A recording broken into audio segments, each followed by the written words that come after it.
Well, today on our Musician, Technician, Entrepreneur podcast, we're graced to have Bob Kase. Bob Kase has a wide background both as a performer and educator. He's a Grammy-nominated international trumpet artist that has heralded high acclaim from around the world. His performances as a trumpet soloist are in constant demand in both jazz, and classical ensembles, and have taken him on solo tours of Sweden, Norway, England, Germany, France, Russia, Switzerland, Canada, and across the USA. As a recording artist, he has performed on more than 200 recording projects, including 4 solo jazz recordings with his own quintet, including his latest Grammy-nominated CD entitled As We Gather. He and his jazz quintet appear regularly at international jazz festivals and as a solo trumpetist with symphony orchestras and concert bands. His performances for Frank Sinatra, Sammy Davis, Sonny and Cher, Tony Bennett, and many others have placed him in continuous demand as a studio player. As a dedicated educator and administrator, he has enjoyed a successful performing career where he was cited by the Twin Cities magazine as one of the finest trumpeters in the Midwest. Dr. Kase currently serves as the Dean of the College of Arts and Sciences at the University of St. Francis. He was formerly chairman at the Department of Music and professor of trumpet and jazz studies at the University of Wisconsin-Stevens Point. He has authored articles on educational philosophy and is a leader in various administrative organizations. Bob is an enthusiastic educator who believes in comprehensive education through the liberal arts. As a composer, Bob Kase has published music, method books, solo and ensemble literature for trumpet and jazz ensembles, and choir and orchestra and concert bands. And he most recently completed a commission entitled On the Third Day, a jazz mass for 2 jazz singers, a full choir, and jazz orchestra. And he can be heard in various performing ensembles in the Chicagoland area. But not for much longer. No. So where is it you're headed again? I've accepted a position as the Dean of the School of Fine Arts at the University of Minnesota, Duluth. So I'll be starting there in July. So I'm a short-timer here now. Definitely going to miss you here in the Chicagoland area, totally. Well, you're very kind. It's been very good to me, and I've enjoyed every moment of it. It's been a great run. I think what I'd like to start, today is if you could talk about, kind of go back a little bit to your high school days and early college days and talk about what was the things that drew you to music and some of the people that were big influences and mentors for you in that time that basically solidified your idea to pursue music as kind of a career. Well, I've thought about that a long time, why I chose music and what drew me to it. And it was really a combination of several things. If you look back into my childhood and what I was like, I had a big family. I had 5 brothers and sisters, and I was a pretty normal kid as far as I played sandlot baseball and all the things that everybody did. But when I started playing the trumpet, I started with a cornet. I was just in the band. We started in the band. I remember telling my father, who was a professional drummer, he played with the big bands, and I remember telling him I wanted to play the clarinet. And because he was a professional musician, he said, "You don't want to play the clarinet because then I got to buy a flute and a saxophone too. Says, why don't you play the trumpet?" Just one thing. So I'm going, I don't want to play the flute and the saxophone. Anyway, I ended up playing trumpet, and I started on it. And I honestly, I was told, it was from a very a competitive program. It was a Joliet. Joliet's a band town, and my father grew up in the Joliet band program. Back in the days when it was very militaristic, and so the discipline was incredible. And I remember he told me, he gave me the horn. He said, "The day I ask you to practice is the day that horn's gone." And he never, ever had to ask me to practice. In fact, it was the only time I could be by myself. When you have 3 brothers sharing your room, you look for as much me time as you can get. And so I really enjoyed just practicing. And when I say practicing, it really wasn't practice. I mean, sure, I had my lessons to prepare for. By the way, I had to pay for my own lessons out of my allowance. Wow. So it wasn't just the lessons. It was really, I used it as an opportunity to just play, to explore.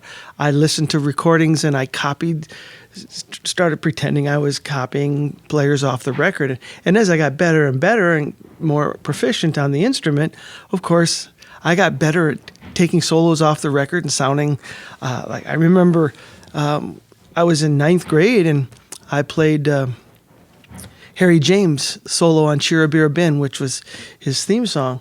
I played it by ear. I had no idea that that's a hard solo. Today if I read it, I go, that's high and it's hard. But I was just copying. So it was really just like we learn language and we learn to speak by imitating people around us. And so I was imitating what I was listening to and copying it. So that was kind of my world, and I got good at it. And I didn't know I was good until I actually moved away. After I finished 8th grade, I moved to Minnesota and to a different school. So you went to high school in Minnesota? Well, 1 year. Okay. I moved for 9th and 10th grade in Minnesota. And all of a sudden, I wasn't in this incredibly strong band program like we have in Joliet. They were okay, but I was clearly a better player than everybody. And I didn't know why. They didn't have that structure that they had in Joliet, that competition that they had. And so that was the first time I realized, wow, I'm actually pretty good at this. So then after 2 years, I moved to New York City and studied. I went to Horace Greeley High School, and then I studied trumpet at the High School for the Arts, the LaGuardia High School for the Arts in Manhattan, which was, if you ever watched the movie Fame, that very intense training. How did you make that decision to go from Minnesota there? Did you do the research on that, or no? My father got transferred. Oh, my father got transferred to New York and was working in Manhattan. So while we lived in the suburbs, that's where I got a good teacher, and that's where I went and studied in that music program. It was very intense. It was like boot camp. It was again, that's kind of what I had been used to before. So it was hard. It was really hard. I can't say I enjoyed that as much as I just enjoyed spending time playing and practicing and copying records. I never thought I was going to be good enough to be a professional performer. That was what everybody wanted you to be. That's what I was being trained to be. But I really didn't, I was just a dumb kid. I didn't know for sure what I wanted to do. But when I was in high school, I started playing in bands. I started my own little jazz quartet. And then, of course, this was the 60s, so there were soul bands and horn bands, and I started playing in those groups. And so I started performing, And so in the high school days, you were making part of your income or most of your income playing. In high school? Yeah. That and working at the grocery store, that was about it. But I mean, it was it was a portion of it though, right? It was, you don't make a lot of money when you're a high school kid, but I was getting the group out and I was learning how to lead because I started my own groups. I started my own quintets, so I learned how to put stuff together. And, there weren't a lot of teachers that were teaching jazz. This was kind of before jazz education, really. So a lot of it was just trying stuff out, experimenting, and so anyway, when I graduated from high school, I moved back to Minnesota to go to college, and I got a call to play Sonny and Cher show, and I was on that and did the tour, did that summer tour with them. While you were in college. I hadn't started college yet, actually. Wow. It was the summer right out of high school, and. How did they connect with you? How did they know about you? I had just moved to Duluth, and they had auditioned, so they knew I was a good trumpet player. Okay. And they needed a fourth player, or second player, I guess. I don't know how I ended up on second. I ended up on second trumpet playing the show, and the lead player couldn't make the rest of the tour. He cut his lip, so I moved over and played lead trumpet for it. Oh. I had never played in a big band in my life. I'd never played big band music. I knew it, played it, practiced off record, but they didn't have a jazz ensemble in high school when I was there. So I just sat in there and grew into it really fast. And was there older guys in the group too? Or yeah, it was a young there was a lot of band, older or- guys. Yeah. Well, they only carried one trumpet player. Okay. Everybody else they picked up in every town. So for me, I wasn't even 18 yet. I mean, Yeah. to do that tour was a great opportunity. I grew a lot. I learned the show. It wasn't a hard show. I mean, it was Sonny and Cher, some high playing, but I learned it pretty quick, and it was a great experience. Yeah. So then going to college, I started playing in different bands, and I played with everybody. I played in polka bands, jazz bands, rock bands, anybody I could. And I just started jobbing and doing that all through college. Which college was it? I went to the University of Minnesota, Duluth. Oh, really? Where I'm going back to. Oh, yeah. wow, that's fun. And Your and- two Full roots circle there, places. yeah. Your two Yeah. roots Yeah, places. right. You're- And the ironic part is, when I was going to college, I was playing 4, 5, 6, sometimes 7 nights a week. I know during the summer I played 40 jobs a month, and they weren't big paying jobs, but I'm making $40 and $50 a night when everybody else is getting $2 an hour flipping burgers. Yeah. It was great. I adds loved up it. fine. So that's kind of when I went, I can do this. Yeah. I can do this.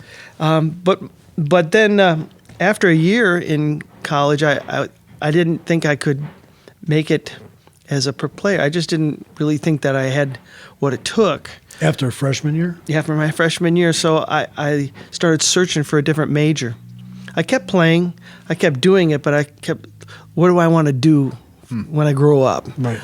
So I started, I tried different majors. I think I changed my major 3 times that first year of my sophomore year, and ended up with a psychology degree. Oh, you did? Yeah. Oh. And and then at the end of my sophomore year, beginning of that summer between my sophomore and junior year, I decided I can go back and I know I could do the music thing now. And that's when I came back and I got a double major in music education and psychology. And I was going to become a music educator. That was my goal. And but I kept having a lot of success as a trumpet player. And I got better and better and better. I mean, I was playing so much. I was playing in every ensemble. So I was playing in concert band every day, symphony orchestra, jazz ensemble, brass quintet. And then I was playing 4 hours a night at night. I mean, I was getting iron chops. And I was growing with that. So when I graduated, I went to University of North Texas. It was North Texas State then. And then I just kind of bloomed from there. Yeah, I actually have the album right there. Yeah, I saw that you had that. That's still an amazing It album. is an amazing album. There's an incredible playing on that album. But that was kind of how I grew into it. Never really thinking, wow, I'm going to be a professional player. I always wanted to be an educator, and I always have been an educator. So even when I was at North Texas, I got my master's degree in music education. And I went out, and when I graduated, I moved back to Minnesota. I got married and moved back to Minnesota, and started teaching public school for a few years. And I remember I started getting calls to go out and do clinics, where you could make some good money. And I was going out and I was soloing with different college bands and symphony orchestras and jazz ensembles, and getting calls to do studio work. And I couldn't do that and teach full time. So I asked for a leave of absence to go do this tour, and they said no, and so I resigned and never looked back. It's not that I didn't want to teach anymore. It's just that I had about 12 years of full-time playing that was just, I was everywhere. I played all day and all night. It was a great experience. And it allowed me to go around the country, all over the world as a soloist. I started my own jazz quintet. I even had my own big band for about 2 years. And was that all based out of Minneapolis? Minneapolis, okay. And then after 10, 11 years of that, I said, that's great, but it's a hard life. Yeah. I mean, it's a hard life for your family, and I was really gone all the time. Even when I was home, I was booking jobs and copying music and just always on. Didn't leave a lot of... A day off meant I only had to play at night. Did you have any children yet? When you I were, did. yeah. I had I had 2 children, and so I realized that this was not sustainable, and I also, when I was on the road, I actually started saying, well, yeah, I don't want to have to play the ice capades for a week just to survive. I mean, it was fun. I enjoyed doing it, but it wasn't a career that I wanted to continue, and it was changing. The music was changing. The calls were becoming different. And I could continue doing it. It was good. But I really wanted to teach. I loved teaching. Even when I was doing clinics and stuff, I was always teaching lessons. So I decided to go into academia. So I finished my doctorate at the University of Minnesota. Duluth again? No, No. in Minneapolis, Okay. in Minnesota. And studied with Dave Baldwin there and manning it from the symphony orchestras. In orchestral trumpet playing. And then I got a college position at the University of Wisconsin-Stevens Point in '87. And I stayed there for 22 years. I was a professor of trumpet first and then director of jazz studies and built the jazz program up there and did that for a long time until I came here. Yeah, one of the reasons that I wanted to go back was, the people that are going to be listening to probably these podcasts are, people trying to make the decision: do I want to continue in music? Do I want to pursue it? And the idea of being a musician, our people are technicians too. But the neat thing that you're doing here is you're always saying, I've always had an entrepreneur spirit, like I've always looked for an opportunity to grow and to make a living, and that's exciting to hear, some of the stories about that. So if you want to speak to that kind of component of it too, of having musicians think like entrepreneurs. I don't know any other way. To tell you the truth, all the time when I was working and I was first calling Minneapolis and doing all the studio work, there were much better players than me around. They were around, and they were all complaining that there's no work. I mean, I heard it all the time. I'd hear from guys that would come through shows that I'd work with from Chicago and from New York and L.A. and even Vegas. Oh, the work's drying up. There's no more work. And yet I was working more than I could handle. Yeah. I was turning down work. But then I realized that all they can do is play. All they do is play. Mm-hmm. They don't write. That's the one. They don't start their own groups. They don't promote themselves. They don't have education chops where they can go out and stand in front of a group. I would go out and talk to kindergartners about music and entertain them, and have those skills. I think if you really want to make it, now there are always going to be those great artists who are just such great players that that's all they they're going to be superstars. But even those today, I see have something else going on, a charisma or something. Mm-hmm. But you want to make it in the world today, I really think you have to have an entrepreneurial spirit. Yeah. You have to know how to promote yourself, not just in an egotistical way, but you need to know how to be in the right place at the right time. You have to, when you get a call to do a studio assignment and they want you to sound like a French horn, you got to know how to do it. You got to know how to do it. When you get in there and there's a trumpet part and it says, a la Maynard Ferguson, you got to know how to do it exactly like Maynard Ferguson. Mm-hmm. And they want a Harry James or a Louis Armstrong solo. They called me because they knew I could do all of that. I wasn't just a classical player. I wasn't just a jazz player. I wasn't just a lead player. I studied all of these artists and were able to do all of those things.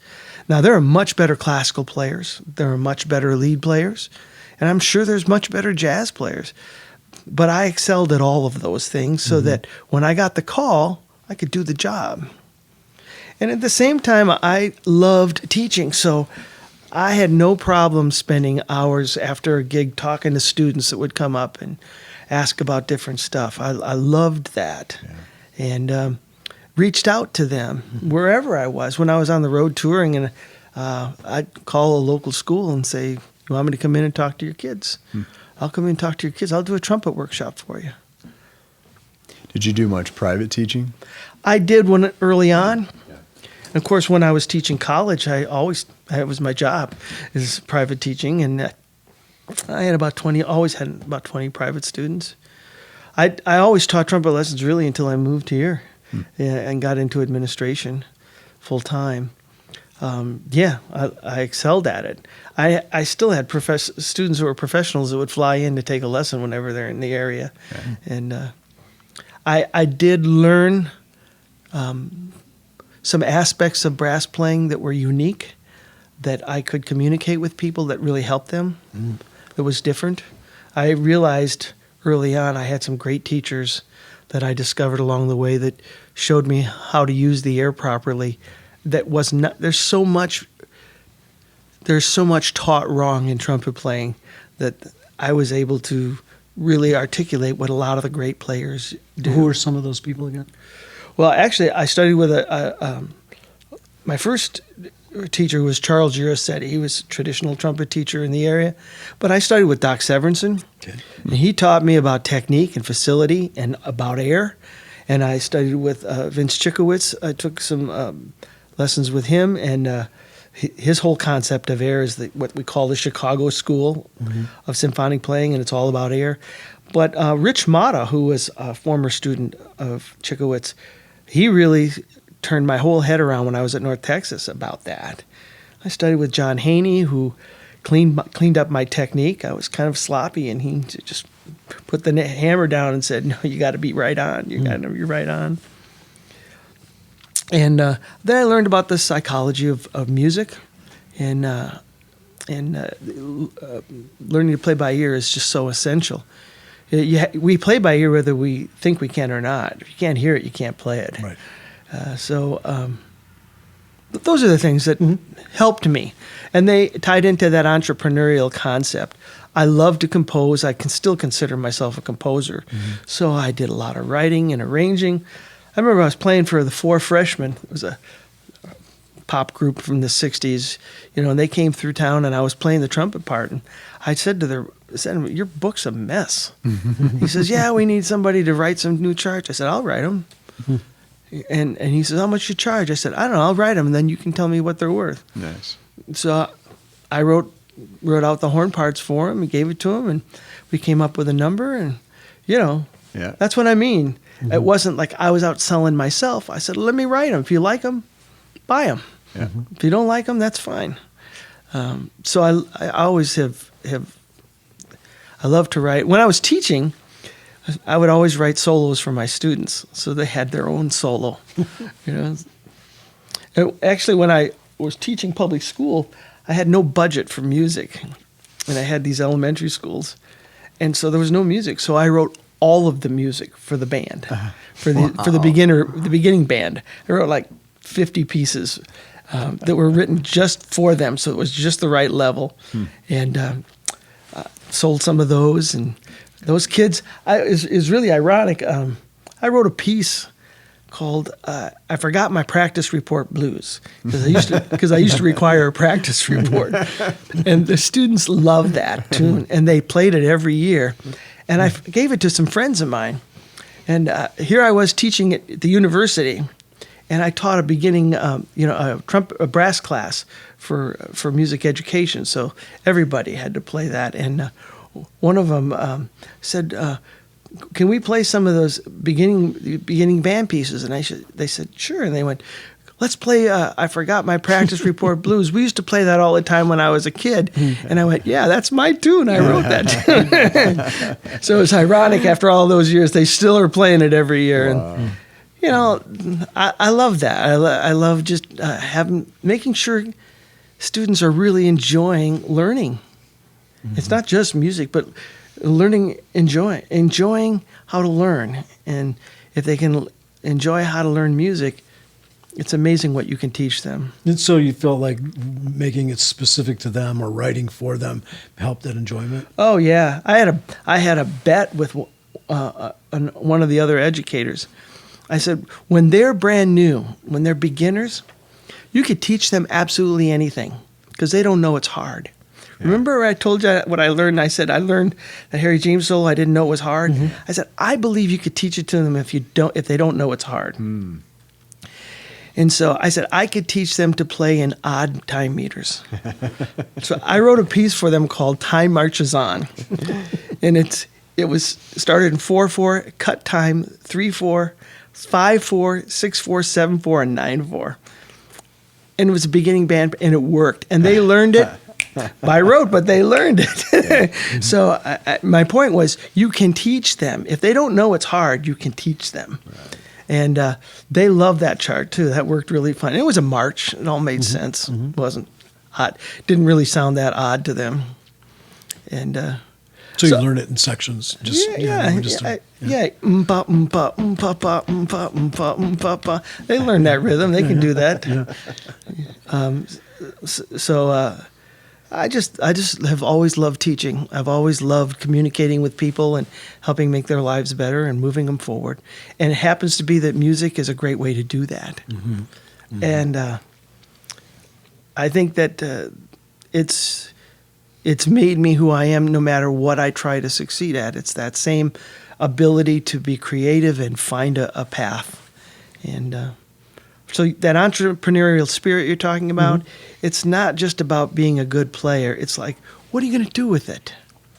And how can you use those God-given skills that you've worked on to help other people and to move forward? Now, sure, you got to make a living. You got to receive some kind of remuneration at some point to move ahead. But if that's your only goal, you'll fail. You know, I know guys that won't walk out the door unless they have a contract for $3,000. And I never did that. You know, I had a fee. They say, what is your daily fee? And I told them, I said, but in fact, I saw this work. What's your daily fee? Well, I can't afford that, so you don't get the job. And I told them what my daily fee was to go out and do a solo thing in a clinic. And they go, I don't know if I have that. I said, I tell you what can you come up with? I'll call my manufacturer and see if they'll put some money in. Do you have a local music store? See if they'll put, the collaborative effort. Never once in all those years did I have anybody say they couldn't afford it. And if I would have had to, I would have reduced it to make it work. People want you, if you're willing to work with them, they'll work with you. Well, that's that entrepreneurial component that you just said. You work with different places, to gather it in. I mean, I remember you telling me stories about even being the chairman at the department and how you would piggyback and dovetail things together to make concerts and clinics happen and things of that sort. I got asked to be one of the judges at the New Trier Jazz Festival down here. New Trier is a very wealthy school, and it's a huge production, and they would bring in a big band. I remember they brought in Rob McConnell's big band one time. And so I was at the University of Wisconsin-Stevens Point then, and we were doing our jazz festival, and I couldn't afford to bring in a big band like that. So I'd find out what they were doing. I knew they were coming in on that Saturday. I would put my jazz festival on Friday before, and I'd call them up and say, can you come in a day early for half your fee? I'll pay the bus to get you down to Chicago. Why wouldn't they? They loved it. They went, why not? We'll fly into your place, and then we'll take the... Right. And after the gig was over, I put them on a bus and gave them a case of beer, and they were happy. Yeah. Like a bonus. Yeah. But it's that kind of thinking that has allowed me to solve problems. As I tell people, I don't like to say no. I say, let's see what we can do. Let's find a solution. We might not always be able to find it, but I always try and find a solution. And that's that entrepreneurial spirit you're talking about, being able to find ways to accomplish a goal. And that's also hard for a lot of people too, because they, it's not exactly what they want. I mean, there were some issues. I've been in some places that were not fun. I mean, I took a tour to Russia, and there were some scary moments on that tour. But I look back at it, what a great experience. Yeah. I don't want to go again. I don't want to go again. But that's what makes life interesting. So were those tour things to the different countries, were those with an ensemble you put together, or mostly as soloist? As a soloist. Yeah. Mostly as a soloist. I traveled with an ensemble, the Gothenburg Brass Band, which was the international brass band champions. And if you know brass bands in Europe, they don't have that many of them in the United States, but over in Europe, especially Scandinavia, it's huge. And in England and Sweden and Norway and Finland, those brass bands, they're very competitive. I mean, it's like a sport. They're serious. These guys get together every weekend and they practice for 18 hours. Excuse me, and they compete. They go to competitions, and they're amazing musicians. Amazing. Well, that championship, I happened to be performing. I was the guest artist at the International Trumpet Guild in Bad Sachingen, Germany, and it was a huge thing for me. I mean, this is what I wanted. This was a major thing, to be on the night concert, because there's concerts all day. It's a 3-day festival. To be at the Saturday night, the headliner. Yeah. There were 3 of us. There was the 7 o'clock, 8 o'clock, and 9 o'clock. Well, I was the 8 o'clock show, and you got 50 minutes. You're on 50 minutes. You get off. There's no room. They have concerts all day. So and I was the guest jazz artist there, and I had to use a quintet from Germany that I had never played with before. So we rehearsed, and then we played on. It was good, and we closed with the last one, and the audience was going crazy. Yeah. They loved it, and it was a highlight. Because I didn't know what was going to happen, and it was neat. And they were clapping. They wanted an encore, and I didn't think we could do any encores because there was another group right after it, and so I went off in the wings, took a bow, and the conductor says, go, do another one. So I went out and we did an encore. That made them a little bit late. And so I came off and I said to him, I'm really sorry, but now I've made you, about 5 minutes late for your concert. And he said, well, you can make it up to us. He said, our last tune of the night, it will be an encore, and we're going to play Rocky, and I want you to come out and play the trumpet part. And I went, oh, God, I hate that song. So I went out and played with them, and cool. Once again, that band was so amazing. I mean, I'm glad I went before them instead of after them.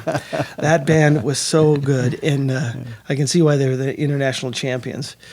And as a result, he said, we'd love to have you come to Sweden and perform with us. So we worked a Swedish tour, and I played with them, and I was the perfect fit for them because they were a really classical ensemble, but they loved to do a couple jazz pieces, and so I soloed with them. And we had over 10 years where they took me everywhere. Wherever they went on tour, they went to France, England, Russia. I mean, a lot of those were with the Gothenburg Brass Band. Then and I had them. And to pay them back, I organized 2 USA tours all across the country. Nice. For 2 weeks. And I made just enough money so it didn't cost them any money. They didn't make any money, but they didn't. They got to tour for free. Right. And I got to solo with them all over, and we had a great relationship. It was really wonderful. New Zealand, Australia. Was that before you were the department chair or was that during that? During that time. Wow. During that time. I went over to Sweden every December and performed their Santa Lucia festival. That's a big deal in Sweden. They have the girls with the candles on their head and everything. It's a big festival. So, I did that. So I'd do 2 or 3 tours with them a year, generally either spring break or when the summers. I'd do a tour in the summer if I can, or the December. I'd go over in December for 10 days. Any recordings of those? Yeah. Sure. Actually, we have an incredible video. Oh, they did an incredible video. Is it, you can see it online or? Yeah, you can Google the Gothenburg Brass Band. And you'll be on that with them? Yeah. All right, we'll do that. Everybody check that out. I have a funny story to tell you if you have just a minute. Sure, we got as much time as you need. I was in Limoges, France. This is where they make all that china, that pottery. So it's a beautiful town. I mean, very historic. And we were playing, I was doing a week's festival there. the final concert was actually in Limoges. We were doing runouts every night, but the final night, the Saturday night, was in Limoges at this big cathedral. We always played at big cathedrals. And it was a traditional medieval cathedral, which is very long aisle, with the cross at the front. And so the band is set up where the cross is. And there's 2 doors on the side. And for some reason, it rarely is that hot. This was in July, so it was rarely hot. But that time it was just, 90-something. It was hot. And so I went outside the side door. I went outside and was waiting for my time to come on because they played like 4 or 5 pieces before I came on. And so they were playing the number before I come on. And I went to open the door, and the door is locked. I can't get in, and I can't rattle the door and interrupt the tune. Yeah. So, and the cathedral is packed. I mean, they're spilled out onto the steps. So I run around to the back. I mean, I should say to the front, where people are spilled out onto the steps listening. And I kind of weasel my way up to the door. And he starts announcing me, introducing me. I'm at the front of the Like PDQ Bach or something. Yeah, I'm in the back. Yeah. I've got to go down this whole long aisle to get through, and it's filled with people are kind of into the aisle, so it's just really weird. And he starts introducing me. Now the number I'm going to play is a ballad. It's called "A Child Is Born." It's a beautiful little ballad. Jones, is it that? Yeah, Thad Jones tune, yeah. and it's been. With the brass band, it's gorgeous. Oh, it's awesome song. So I knew I had to start with that. So I had my flugelhorn, and so he introduces me, and I'm in the back of the church, and it's very reverberant and live. Yeah. I just start playing by myself, just this kind of Gregorian chant, kind of. I'm improvising this very lyrical call and.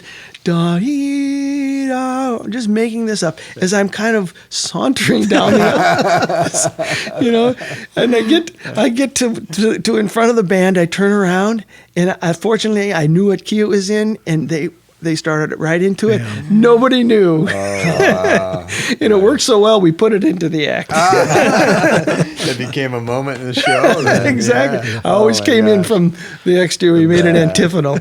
That's awesome. That's funny. So you never know what you're going to do. But that was a wonderful tour. It was one of the highlights. I'll never forget that because I was actually teaching at that camp in France with some of the greatest trumpet players in Europe. Wow. I'm principal trumpet from the Moscow Symphony, from the Paris Opera, from the Paris Conservatory. Just the greatest teachers in the world were there. And I couldn't believe I was there. Yeah. But I was so different of a teacher. Because I'm an American, they were all nationalistic. And it's amazing how nationalistic they really are. Nationalistic in the sense of playing their nation's music? No, their style. Oh, their style. They have a French style, they have a German style, they have a Russian style, and so when they asked me, they go, well, if you were working on the Artunian, I said, well, I would model the Russian trumpet players, not the French. And I said, but when I'm playing a French piece, I would listen to the French style, and that was really foreign to them. So then when they found out I could play jazz, they wanted to know more about that. Yeah. It was really interesting. By the end of the week, my studio was filled, so it was fun. It was really just a treat. And this other quote that I wanted to read, it says, New York's Cadence Music Magazine wrote, Kase has an endearing sound, one that pretty much pins down how a lot of us think jazz should sound if narrowed down to a single personality. That's beautiful, isn't it? That's really good. I tell you, what a compliment to get something like that. That was, I can't believe it actually, but it's, that's kind of how I look at myself is, I listened and copied so many players, that my voice has become that collaboration. Being able to play Dixieland, being able to play swing and hard bop and free jazz and classical music. And, that's why I like Wynton Marsalis so much, because he really captures that same genre of everyone and being able to play anything. Well, I've been waiting to do this for a long time.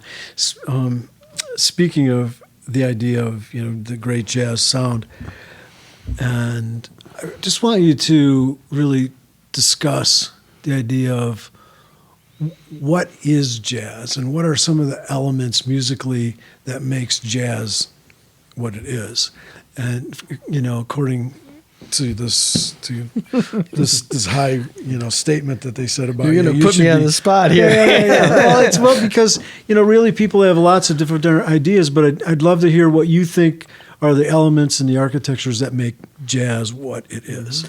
It's it's a question that I have been pondering for decades, actually, because I taught jazz history for over 20 years, and that was kind of the thing. What is jazz, and how has jazz evolved, and especially today, after really looking at what's going on today in jazz.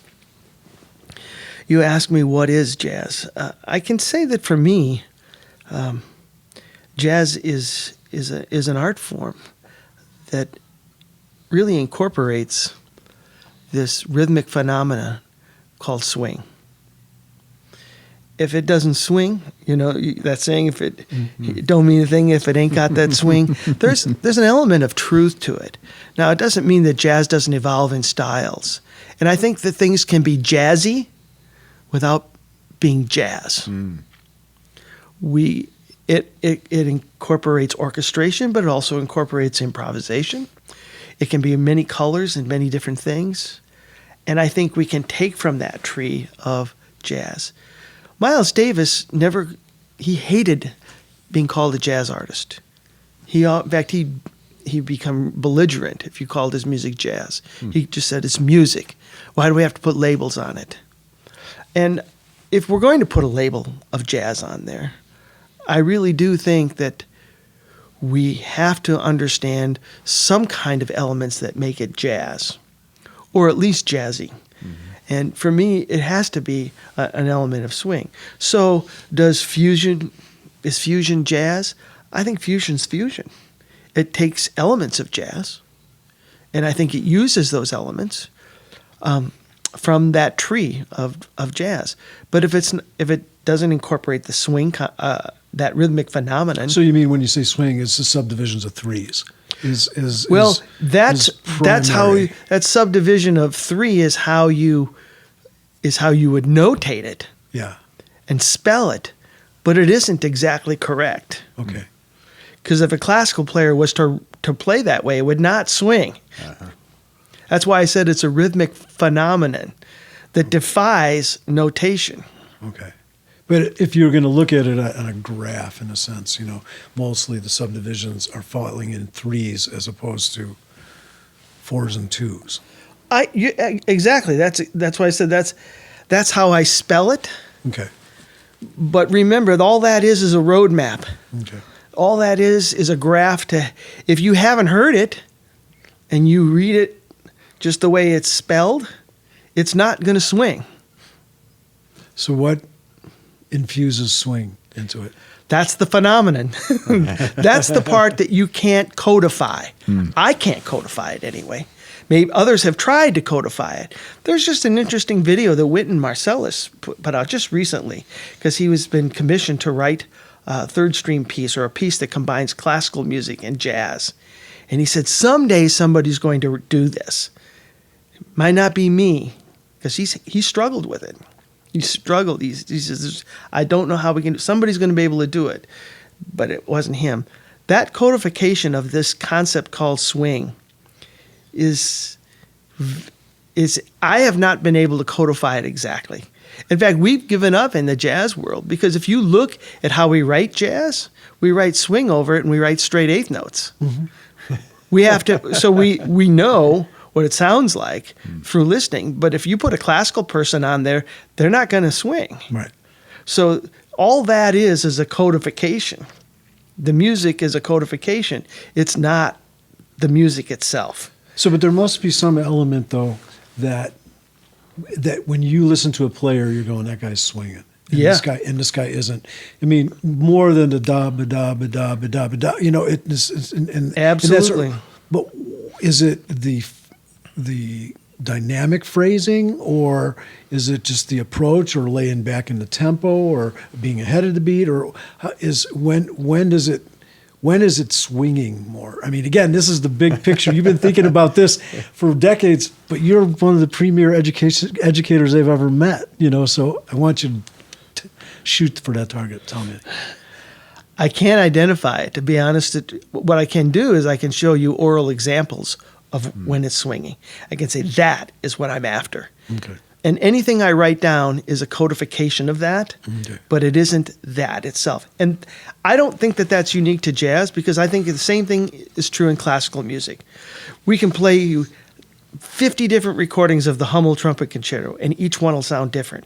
And we'll go, oh, there's one that just sparkles to you, you know? And it's the same notes, but it's that interpretation. It's how long is long, how loud is loud, how soft is soft.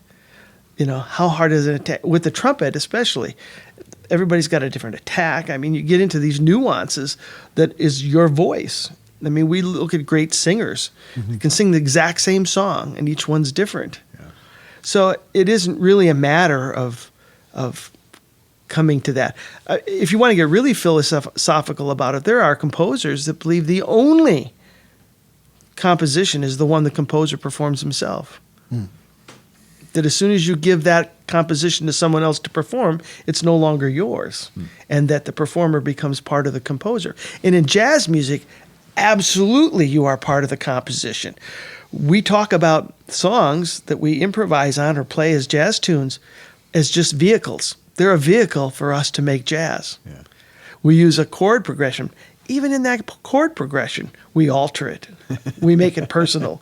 We choose which voicings we're going to use and what kind of voicings. And we even add different chords to it. And it's still the same song. But we become part of the composer, part of the composition. So I don't think you can take that away in jazz. And you can't codify it. How did great jazz musicians learn to play? We learn to play by listening and copying. I think it was Charlie Parker. It may have been Coltrane. I forget, but it's been attributed to many people. They say first thing you do is you imitate. Mm-hmm. You imitate. You listen to recordings of somebody and you learn to play it right off the record just like them. And then you incorporate. You listen to this guy, you incorporate these two things together. You've been working on this technique, so you incorporate that into it.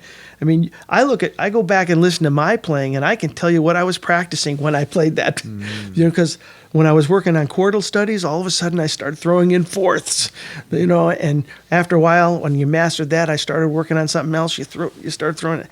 You start to incorporate different things that you're listening to and different things that you're trying to do technically. And then eventually, the third step is you become innovative. All of a sudden, you come up with something that nobody else has done before, that's unique to you. That's that third level. But you can't get to innovate without going through imitating and incorporating. Mm-hmm. And I think that's true of jazz. I think it's true of all art. Yeah. I think it's true of all art. I know these young players, they go, oh, I just do free jazz. I go, well, what do you base it on? You know, if you don't have any facility, you don't have any swing, you don't have any concepts of anyone that's gone before you, yeah, it is free, but what makes it so innovative? And, you know, my theory teacher once said when we were talking about contemporary music that was, we call it avant-garde, just way out. She just went, you know, you throw away all the rules, nobody wants to play anymore. That was how she was defending. I was asking her questions about, you know, do you like the way this guy did this?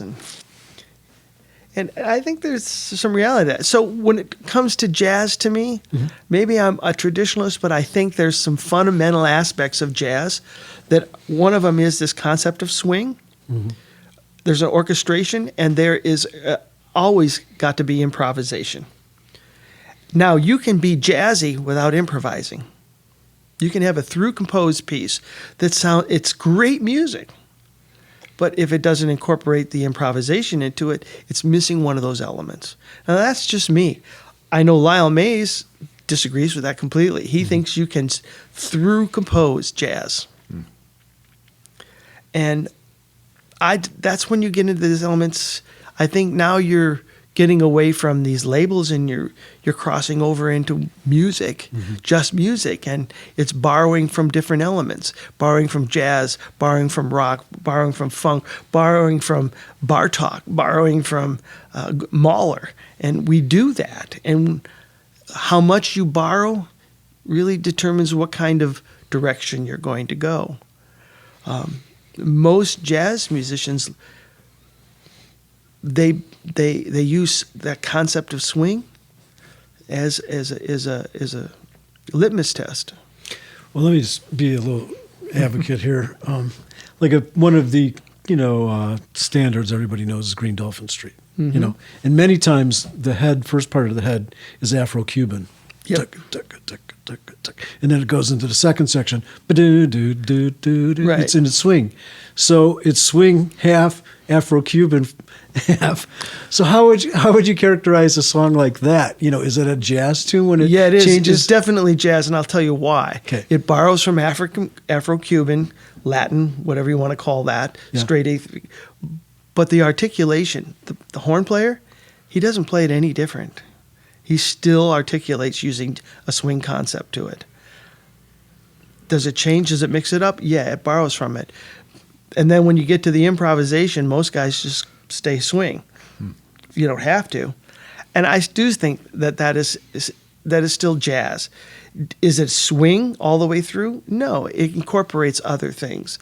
And that's what I think is great about jazz, is that we can borrow from several different kinds of music and still call it jazz. There is obviously some place where it stops being jazz and it becomes some other kind of art form. And I'm not saying that it's not jazzy, and I'm not saying it's not great music.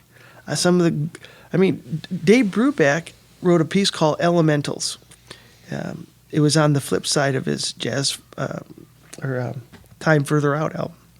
So whole side of the album, I remember that as a kid, and it was for symphony orchestra and his combo, and it had avant-garde stuff. It had everything in it, and yet is that jazz? Because it certainly had improvisation, had areas that really swung, and it was really his attempt to combine classical music and jazz together. And how successful he was, I don't know whether you call that jazz or classical music. I just think you call that music. It's got elements of jazz in it. It's got elements of rock in it. It's got elements of Bartok. It's got elements of Debussy for sure. I mean, I hear the whole tones in there, and I just think that's what we do. We make music. But what are you borrowing from? With jazz, there's a concept of swing that makes it. I mean, there's no doubt about it that Take the A Train by Duke Ellington is swing. There's some certain elements that we go, that's swing. Yeah. And anytime we use and borrow from that, that's cool. We're still making music. But we can't, what is jazz? Jazz still is from that trunk. Now, can it evolve? Yes. There's a wonderful book out called Blue, The Murder of Jazz. And that's his whole concept, is that what Wynton Marsalis has done is, for the first time in the history of jazz, is to look back at history. And he's now doing fresh, really great works, borrowing from earlier styles, going back and doing retro stuff, the New Orleans stuff, borrowing from Duke Ellington. He won a Pulitzer Prize for the Pulitzer Prize? He won that big prize for his Blood on the Fields that he wrote. And it's, to me, I listen to it, I go, that's Duke Ellington. It's Billy Strayhorn. It borrowed from that. It's still fresh and creative, and it's new, but he's clearly a disciple from that period. That whole book says, while it's great music, it has stopped the evolution of jazz. That if you look at the 20th century, jazz was the evolution of the 20th century. And you can look at the jazz of 1900 and then jazz of the 1920s and the 30s and the 40s and what was done in the 50s and the 60s. And then in the 70s, he said jazz kind of got lost in fusion, and that wasn't jazz, that is fusion. It's a whole borrowing of jazz into infusing of rock and roll, so it created a new branch. And that what he's done is he's gone back to the tradition of swing, but that his argument was that has stopped the evolution, and that we need to now make a left turn with jazz if we want to keep that evolution going. Yeah, but there's still improvisational things that have to be inherent to it. I mean, so you look at, I look at Afro-Cuban as like almost like happening simultaneously in another part of the world as even just the swing jazz, and their whole approach. But there's what was the piano player on your album that we done the latest As We Gather? Jose yeah. Valdez. Who is one of the most killer, Afro-Cuban players, and so those are kind of concurrent currents of jazz, I think. So I don't, doesn't it have to do more with like how different cultures kind of assimilate the idea of improvisation and structure and form, and then taking that form of the song and improvising over it, whether it's in a like an Afro-Cuban style or a swing style or even a fusionish style. Isn't that kind of where what he's maybe saying, that's where it needs to continue to go to evolve? Or what do you think he's saying why it stopped? Because it's all retro. It's all retro. It's always looking backwards. It's not moving it into a new realm. It's basically, like I said, Blood of the Fields, which is this brand new huge work for jazz orchestra. I think it's a ballet, and it's a wonderful piece of art, but it is not. It's not a new style. It's not evolving jazz at all. It could have been written by Duke Ellington. Could have been written by Billy Strayhorn. Could have been written by a lot of players. Don Ellis was moving jazz forward when he combined jazz and rock together in odd meters in Indian music, and yet it always swung. And he was doing something really new, controversial, extremely controversial. But he died in 1977, and to my knowledge, nobody's picked that mantle up and run with it. And that's 40 years ago. And so where jazz is going to go in the future, I don't know. I was talking about this with Herb Alpert, he knows a lot about jazz. He's probably one of the most informed people about jazz there is, even though, he had that very successful A&M label with a lot of, Hispanic combinations of music. But he said, jazz has really got to make a left turn if they want it to survive. Otherwise, it's going to become a museum piece. I still don't get where some of the places it can go. And so... Well, that's the challenge. Where can it go without incorporating into something else? And I don't have the answer. Mm-hmm. I just know that there is still more. I think what Dave Douglas has been doing is starting to go down the right path. But then Dave Douglas isn't winning Pulitzer Prizes. Mm-hmm. What Wynton is getting with the Lincoln Center, it's great. He's kind of being called the savior of jazz because he really did bring it back, and he's made it a legitimate art form and put it into this realm of the symphonies, and they're doing wonderful things. And I don't want to take anything away from that because they are doing great, but evolving the music forward into new concepts. Other people are doing a lot more. Dave Douglas is combining world music into jazz with new colors and stuff. I love what I'm hearing of some of that. Now the history will have to look back at that and determine whether it's jazz or not. Mm-hmm. I don't know. So do you think that there's a delineation between calling something jazz and something improvisational? No, because Bach improvised all the time. His family he had 21 kids. Those kids used to sit around and improvise fugues for fun. Didn't like that one in A flat. Improvisation is slow. Improvisation has been part of music forever. Yeah. So no, it's not unique to jazz. I just think it's an element in jazz. In fact, if you look at how jazz started, people, that's kind of my area of specialty is historically studying, is where did this mixture of ingredients evolve, where this synthesis occurred. If you look back to the city of New Orleans, and you can't get away from the sociological impact of it, you had an environment that had extreme social issues. New Orleans was a free city, open, very open. They embraced all races and ethnicities. We had Italians and Eastern Europeans. We had Mexicans. We definitely had a lot of freed slaves who came to New Orleans because they were tolerant, more tolerant than the rest of the South. There's a reason jazz didn't start in Florida or in Alabama or in in Mississippi or any of the other places. It happened in New Orleans because there was a tolerance for that. It was built on vice and crime and this openness. Anyway, they allowed African Americans to play instruments. There was an African American opera company in the late 1880s. There was symphony orchestras, and people of color were, the lighter their skin, of course, the higher they were in the social standing. Now, I'm not saying it's right, but that existed in that world. Well, in 1892, I think it was, I forgot the exact year. I should have known this.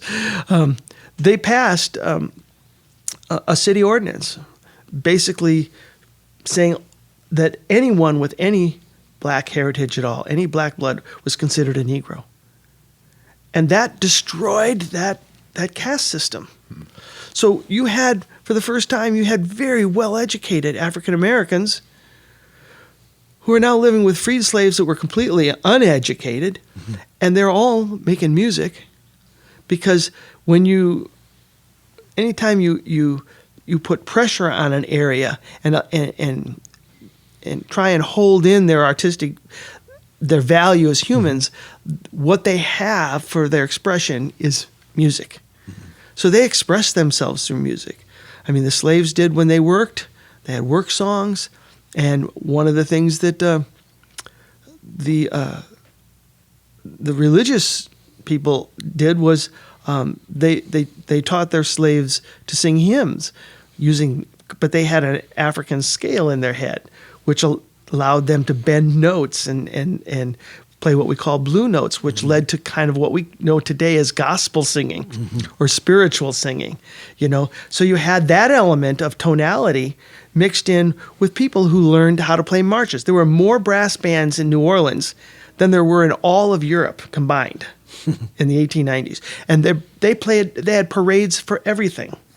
Because there wasn't television, there wasn't radio. So their advertising was to have a parade to go to a picnic, to have a parade to go to this place. And they would have battles of the bands that were promoting this club over this club, and they would meet, and the loudest band would win, and people would follow them to that place.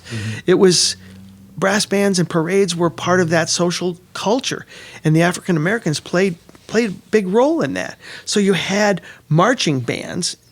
It's also a military port, so you had all these instruments from military bands that were readily available. You could get them in pawn shops, and they were cheap. So you had trumpets and trombones and sousaphones and drums, and so you had them doing parades, marching, and people knew how to read music and were taught European-style marches, along with people who were playing instruments by ear that were playing this concept of ragtime music, which was big, which had this syncopation, da-da-da-da-da-da-da-da. It had all this ragged syncopation. So the popular music of the day was ragtime music. So they would take a European march and they would what they called rag it, putting in this syncopation, which is evolving and influencing each other.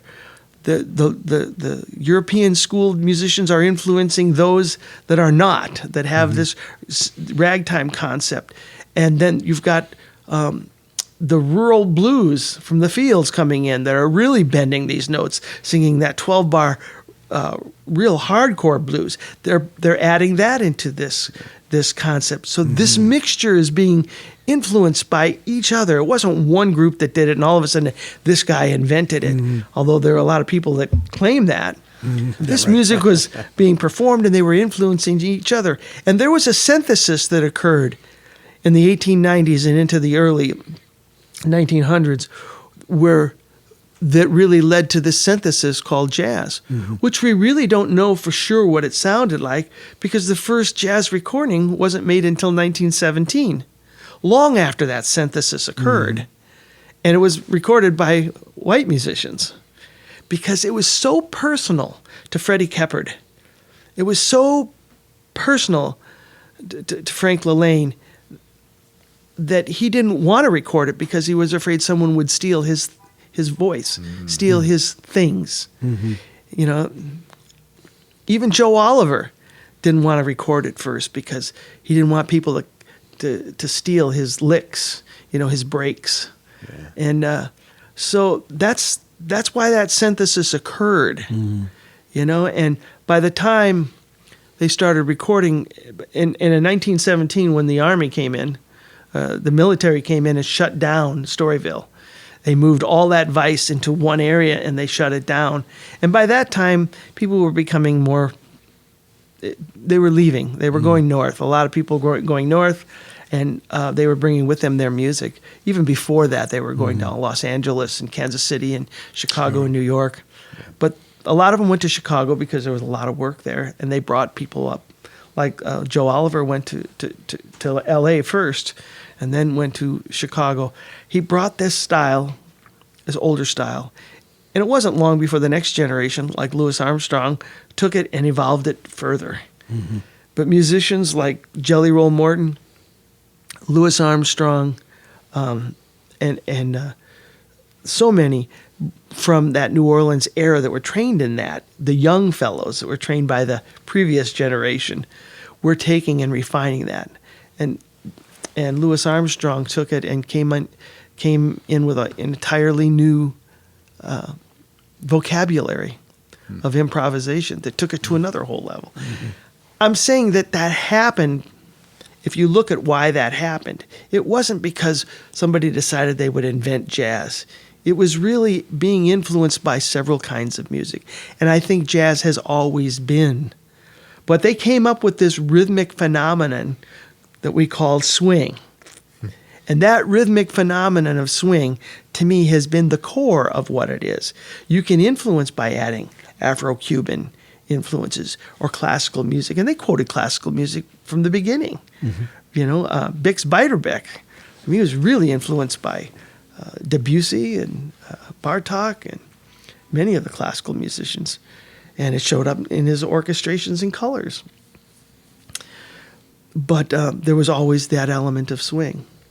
It really wasn't until the 1970s where we really started combining rock with jazz concepts and jazz voicings, where jazz really changed into a new kind of music that is fusion. Now, a lot of people today consider that jazz. We call it smooth jazz. Like, all of a sudden, well, that's not really jazz, it's smooth jazz.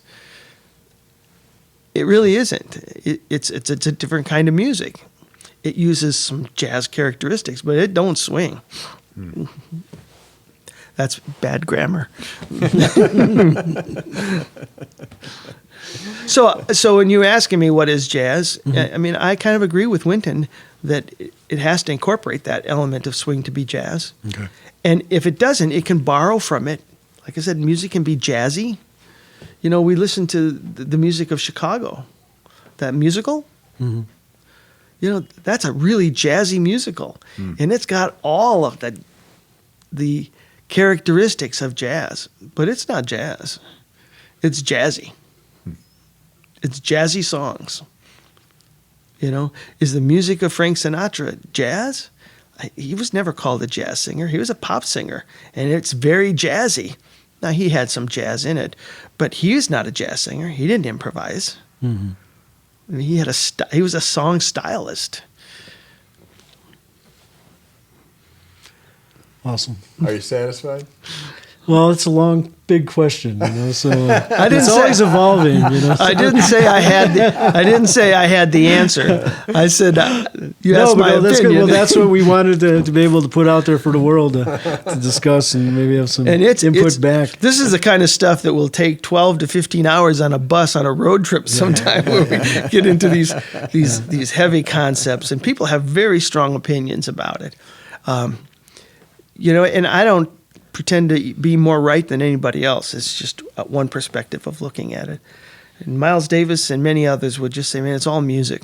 Yeah. It's just all music. Mm-hmm. And the label thing is what historians do. Mm-hmm. It's not, musicians don't do that. It's historians. It's looking back that puts labels on things. And the same thing is true of classical music.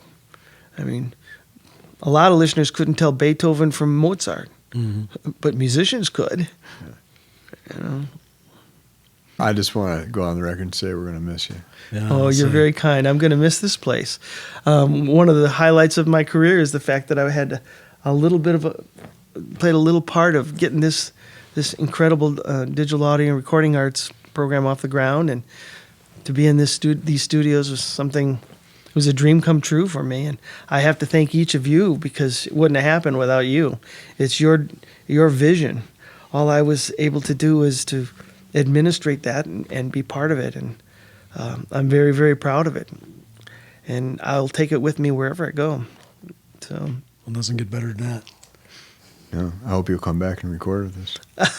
That I would like to do if I could keep my chops going. You never know when I'm going to be able to do that, but.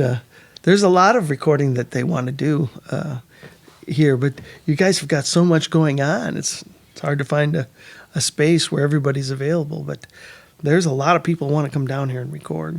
Oh, I know. Yeah, that's one of the issues that we're working with is because we have, the students being able to use this space, and because they've committed to coming here, they kind of get first dibs on it in a sense, to be able to do that. So it's a difficult kind of dynamic for us to navigate, with whether because we could get projects going and then students get bumped, Right. Exactly. And this has far exceeded my vision for what I thought this program was going to be. It's far exceeded it.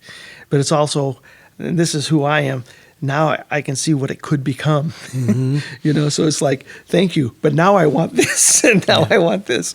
And so I can just see what could happen, and we really need multiple studios. I know, that's the answer to that. And, of course, everybody wants that. Well, that's why we're looking across the street here. You just need a donor. That's right. Well, we've done it before, so. You need to go talk to Herb Albert, see what he'll do for you. Well, we'll work with that. Well, again, thank you for doing this. Thank you. This has been a pleasure. I haven't really had a chance to talk about these things for a long time, and I'm quite honored by it. So thank you very much.